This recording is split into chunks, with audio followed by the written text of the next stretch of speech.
welcome back to Ask Genie, all about thermography and wellness. Welcome back, Genie. Thank you. Thank you for having me. You're so welcome. I'm Lisa Hayes, your host for Dreams for Society, and I also do transformational life coaching with Dreams for You Coaching. And Genie, we discussed in the first episode, please go back and watch that if you haven't.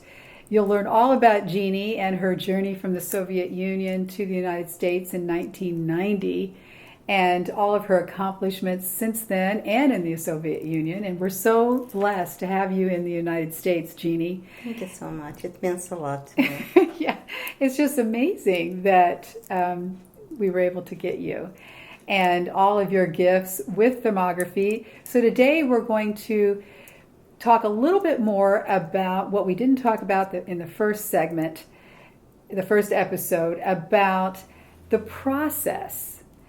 So we talked about, just to recap, we talked about how I come into your office as you are a thermographer. You are not a physician. You're not a thermologist. You are a thermographer. Correct. And so what you do is you take a picture. It's like a picture that doesn't lie, what these are behind us.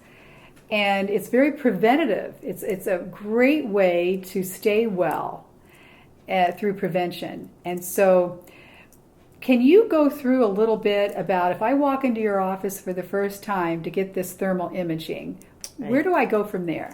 Let me just step right what you said. It's preventative. It sees things cooking or developing way before it became a disease. Nothing happened overnight. It takes, 10 years, 15 years to develop cancer, for example. It depends what kind of body we're talking.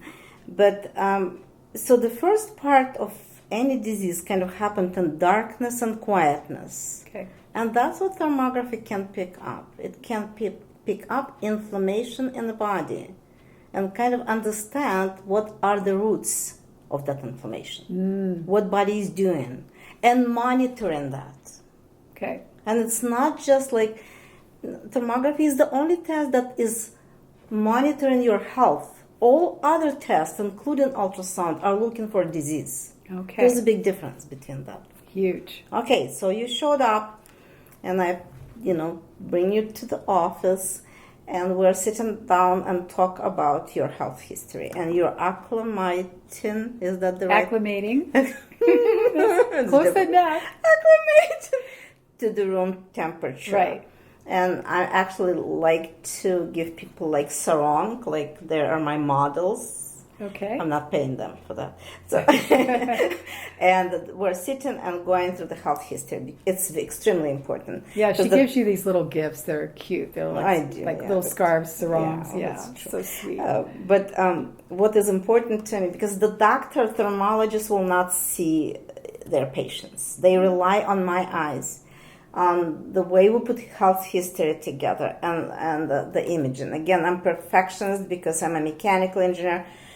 Most mechanical engineers are like anal retentive, so it has to be perfect. It might be your breast in the picture, but it's my name there. Got to be perfect.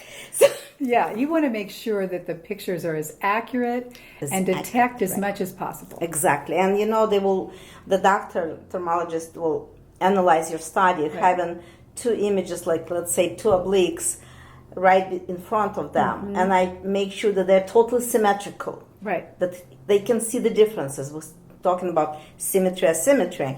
And again, at the time we start to scan, you already like me, you trust me, and we became a team, in other words. It's true.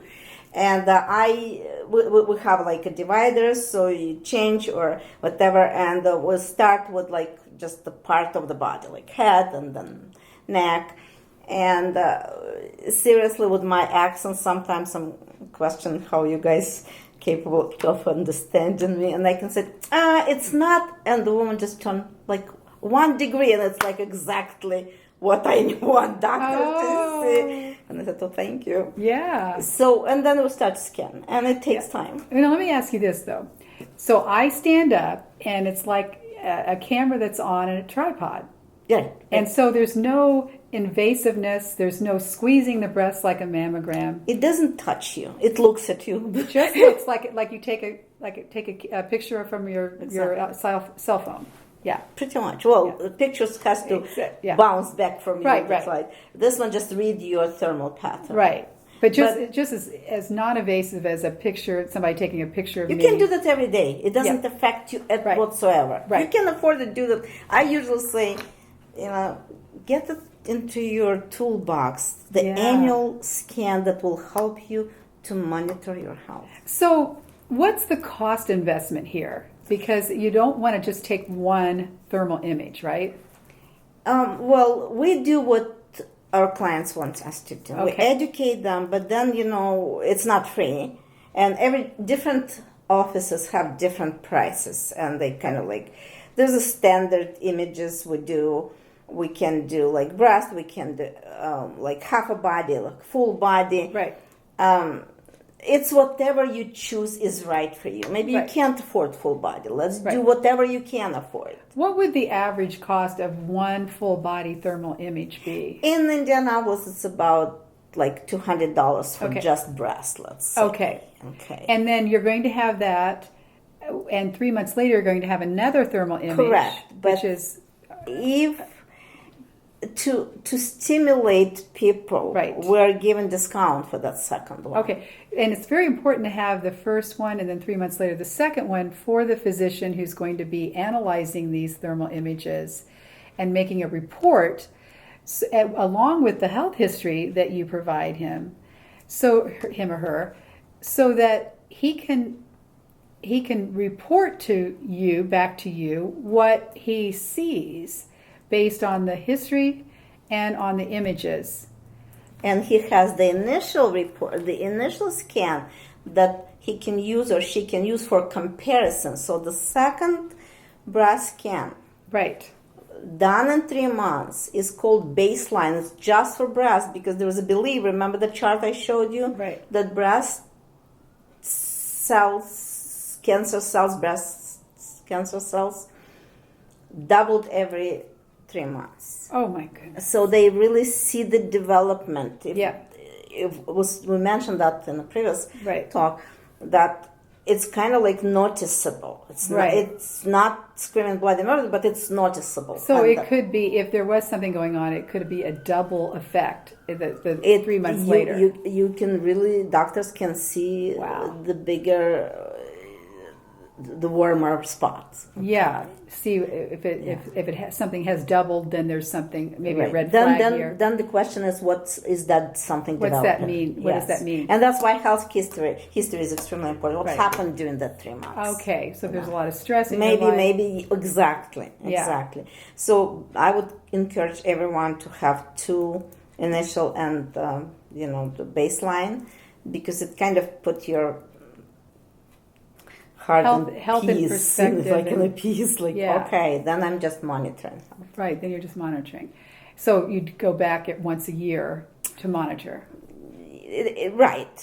If it's a young person, like in 20s, they can do once in 2 years. But just face it, we don't have a healthy generations now. We need to really use any help to be more in preventive part. And that's what we do want to talk a lot about today, is the preventive measures we can take. And thermography is definitely right there at the top of the list in terms of preventive health tools that we can use.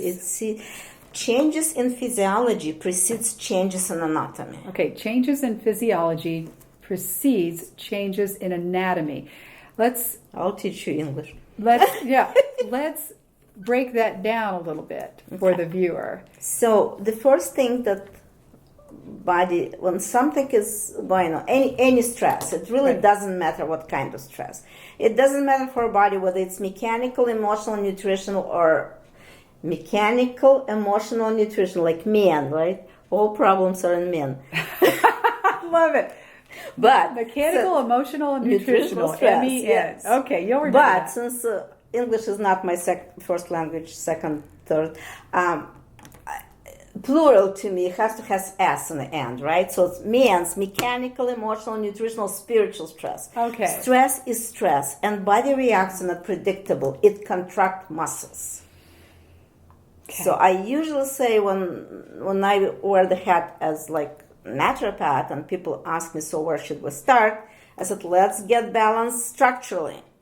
Because if it's, just look at us. Look at those kids who do not wear their backpack and carry everything in one shoulder. Yeah. And it's really like person is sitting in front of me and I usually say, take a breath, exhale and drop your shoulders. And she's sitting like that. I said, let's do that again. Yeah. Breathe in, out, and relax. Okay, And that feels good. And I said like 3 times, and then when I go through images at the end of the session, she said, what is that? I said, you tell me. She said, why you didn't tell me? I said, I did. I said, relax. Why didn't you tell me? So when people see that, they start to make changes. I see. When they see on the image when they something. see in the image something, they start to make. And they said, why it's red? I said, I don't know. Was it any trauma? Oh, 2 years ago, I believe I fell. Well, body remembers. Anyway, so the point is, wow. Know yourself. Know yourself so you can catch whatever is going off.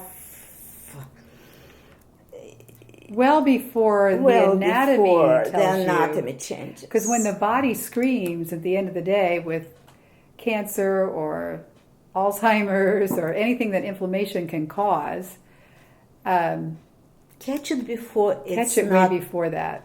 Before it's manifested into a before dis-ease. It's diagnosed. Before it's diagnosable. Yeah. So that's why, learn who you are. This is so important. You have to really know. If you kind of like walk up and it's cranky, so just think what happened. What did you eat yesterday? Yeah. Right. There's no more important knowledge than knowledge about yourself and your health. Time to observe ourselves, our habits.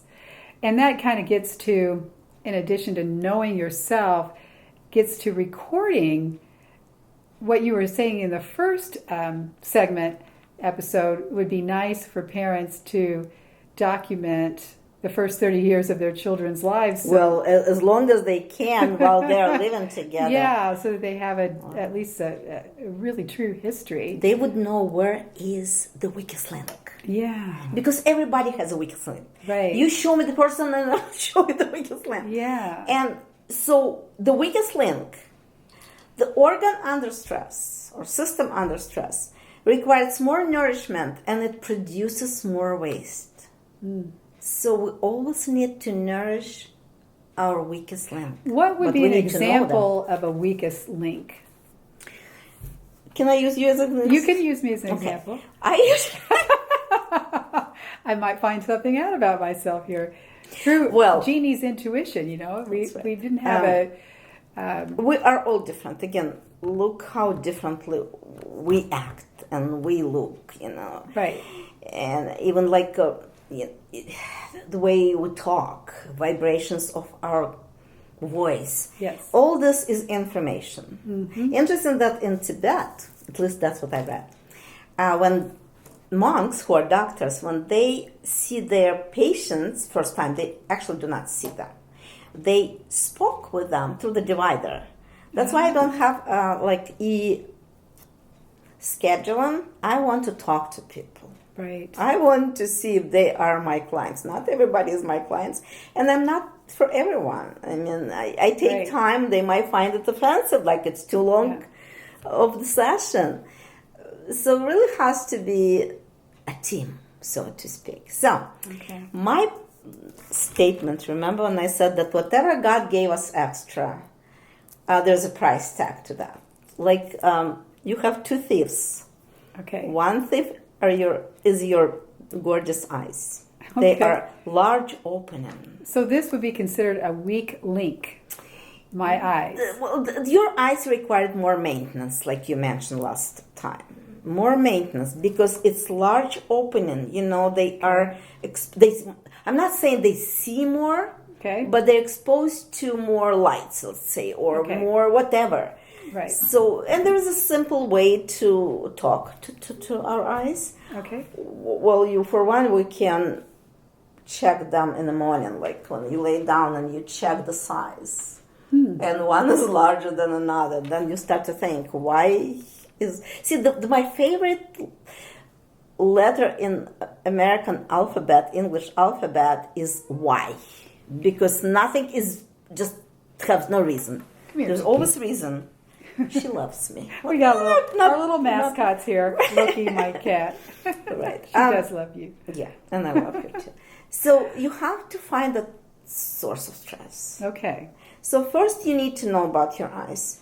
That it's really like a second organ that cannot live without vitamin C. Mm-hmm. So that's why and I do that pretty often. I mean, like, I start to move my muscles, eye muscles, and if they're sore, I know that I'm lacking of vitamin C. Now, when we put our eyeglasses or whatever on, right? When our glasses are on, what we do? Do we turn our eyes? No, we turn our head, correct? Oh. So the eyes became stagnated. Oh. So it's a good idea to do like all kind of moves. You can do up, down, up, down. You can do sinuses, like yeah. You can do a clock, like 1, 2, 3, 4. All those exercises. How expensive is that? Not at all. Okay, I do sometimes do the yes. So make it, and you're a very structural person, which I left being structural when I left mechanical engineering. Okay. Anyway, so you can really play with your eyes, kind of like dark light. If you go to Dr. Google, there's tons of exercise that you can do with your eyes. Dr. Google. The search engine. The search engine Google, but we're calling it Dr. Google. I like that. But the most important, you have to choose what is right for you. Yeah. What you will be doing. Okay. You know? So I see that your clients are benefiting from so many things. Because we talked about in the first segment all these amazing accomplishments that you have done. Where is my goodness, where's my little note here? All your certifications. Can I talk about your second weakest thing? Okay, yeah. I kind of like enjoying that. All your degrees and certifications, I can't find them. It's so long. I don't forget about that. That's a lot, but again, I'm perfect. Okay. See, that kind of obsession with knowledge, everything has like healthy balance, happy medium. Those who are obsessed with whatever, knowledge is not the worst obsession. Right. But normally, those people have to be nice to their spleen. Because obsession is emotions that depletes spleen. You know, that is really interesting because it's been about 3 or 4 years ago, in a dream or as I was waking up, I can't remember, I'd look at my journal, I actually was told that I wanted to do some cleaning work in my spleen. I see that. And so I kind of looked at that, what diet changes could I make? Spleen is kind of like the worst known organ, seriously, even among doctors. People know that... The worst known? Or the less known. Oh, the less known. Okay. Like, people know that... The least known, I guess. Least, okay, thank you. See that? You forgot about your role to be my translator. I know, I'm sitting here. I've got to go back to my English language. It's a tough language. I'm still trying to find all your pedigree here. Well, I can't find it. Anyway, so spleen, maybe not.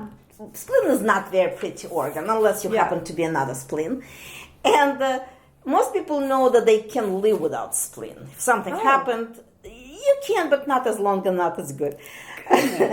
So spleen is it's kind of like a master of it's like servant of two masters. And like in Western medicine, it's like lymphatic system. Okay. In Chinese That's what I was medicine, thinking. it's actually digestive system. Oh, really? In reality, it's both. It's actually the place where white blood cells meet. So I think you Red blood have to live with it. It's a very important organ. It's a very it sounds important like. organ. And how do you know when some? And by the way, Japanese have a good saying that. Yeah. How can I say that? Okay, so the sign of spleen is asking for more attention. Again, Right. those who are warriors, like those, not that warriors, but the women were Right. family designated warriors. We worry, Yeah. and worries is a sign of spleen. So when we're fretting or worrying, Mm-hmm. if we have a tendency for that. Excessive. Everything is like Excessively, excessive. then we know we're probably putting a lot of stress on our spleen. Correct. And also in Russian language, before the revolution, a long time ago, they called depression spleen. Really? I learned it about maybe 3-4 years ago by reading Pushkin, Alexander, and he said like, oh dear, you have spleen. And I was like, spleen? Goodness. That's what he said, spleen. Spleen is depression. Wow. So we're going to wrap up here a little bit and go to the next episode. This has been I'm not very fantastic. structured. I'm not very structured. Yes, you are. This is fantastic because what we found out is that thermography is a very important tool in our toolbox for preventive medicine. I believe in For it. preventive medicine, preventive measures, and knowing ourselves with your health history that you provide the physician, and all these phenomenal tools you have that you can utilize when talking to a client, getting to their physiology, detecting what's going on there before it shows up in their anatomy is very important. So I think I'd love to get into the next episode on lifestyle changes, and who knows where else we'll go with that. It's hard to say. But we talked about the weakest links, my eyes and spleen. I think that's No, I didn't say the spleen is the weakest Oh, link. okay. It does talk. Okay. It does talk, but your neck. Do you know My who, neck. Do you know who Nefertiti was? With your current trip to Egypt, you probably know Nefertiti. Yes. Nefertiti is right here. Let me. I can bring. It's. Do you see her? Yes, I see. There's Nefertiti. See that Okay, neck? It's a that famous long neck, and the long, beautiful neck. The elongated head Exactly. too. Right. So I'm not Nefertiti. You're close. You have beautiful long neck. Oh. Which requires Did a not lot realize. of flexible and strong muscles to support. Okay. Okay, that's right. I remember you telling me that the other day about the neck. Right. So, where did the spleen come in then? Spleen comes on your upper lips. That's another. See, I love this. So this is this part of the physiognomus? Physiognomy. Physiognomus? Physiognomy. Or whatever. Yeah. Okay. With that, stay tuned because we're getting into the hot stuff here, ladies and gentlemen. Thank you. Thank you. Until next episode. We'll hope see you really soon. have as much fun as we do. Yes. This is so much fun. Bye bye for now.